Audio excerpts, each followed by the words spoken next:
For some in New Haven, that last story might bring back memories of past protests here at Yale.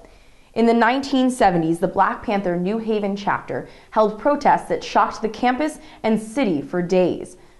Joseph Vinson and Lily Rivkin bring us an eyewitness account of what that was like and give us more insight to the exhibit that's going on right now at Sterling Library entitled Panther and Bulldog. We go to them for more. In May of 1970, the New Haven nine Black Panther Party members were on trial for the kidnapping and killing of fellow Panther Alex Rackley. They suspected he was an informant for the FBI, but this was not the only cause of the civil unrest. There were two members of the New Haven Panther Party, who I knew personally, who were in the back of the room, and they were very quietly each reading a newspaper. In the rest of the courtroom, there were white people, many of whom were chatting with each other, making noise, bustling about doing things.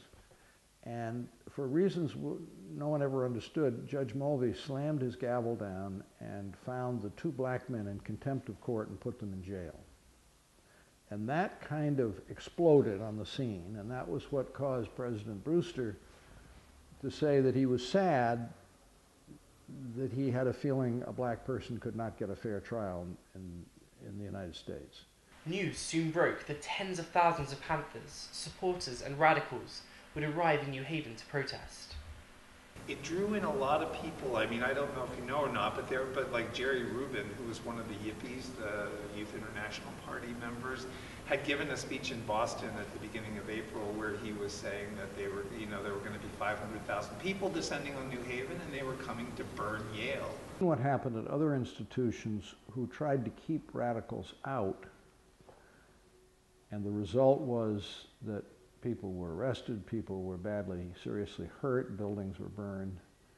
We decided to take a different point of view, and we decided to allow the radicals to come onto the campus.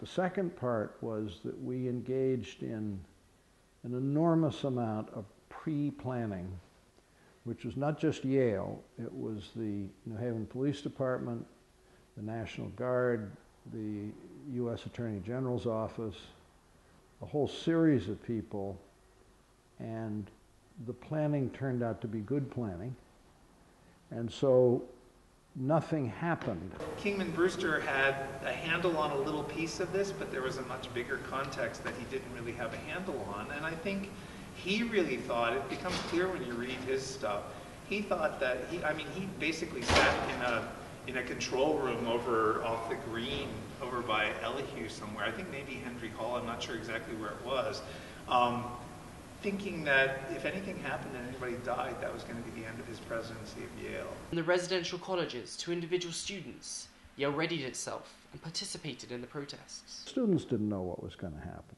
Now, we offered any students who wanted to the opportunity to go home. It turned out very, very few students availed themselves of it. We secondly tried to get the students involved. So, for example, each residential college, which was going to be open and filled with radical people, was given a special assignment. So Pearson College was the first aid college. At the same time, to support the this moratorium on classes that was established, Yale students organized themselves to go out in the community and do these things they call teach-outs, where they go out and interview community members and talk about the issues about the trial and things like that. So there's a lot of, it wasn't just from the Yale student perspective, I think it wasn't just, oh, we don't have classes and there's all these people coming to burn down our school. There was a lot of engagement around the issues with members of the community. Right on New Haven Green 30 years ago, the New Haven protests ended peacefully 2 days after they started. They left their mark. Yale saw that the old ways of dealing with the young and radical were outdated, and there needed to be a change. With authority. They saw authority as not being interested in the future and youth. So one of the things that President Brewster had decided was that because someone was protesting didn't make them bad, and that you really ought to listen to what they were saying. So that during the course of not only the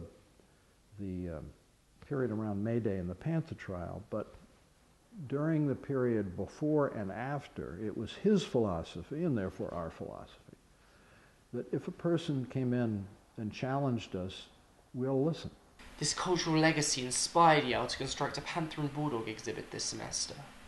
On display are FBI documents, Black Panther period t-shirts, and photos of massive protests. Yeah, doing an exhibit on something that's relatively contemporary and where there are still people alive is really fascinating, and you know, it allows students in various classes to engage with them as well. YTV, this has been Joseph Vinson and Lily Rivkin.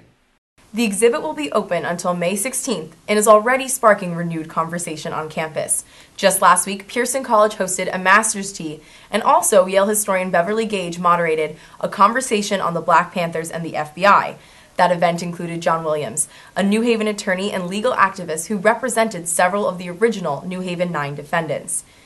I think it's so interesting that we have this lens to look at a national story, such a national movement, but look at it specifically in terms of New Haven and have that accessible to students. It's wonderful, and also, you know, we have people who were alive at that time and now can just really bring this to life for us, and that's just such a cool story. Thanks, guys.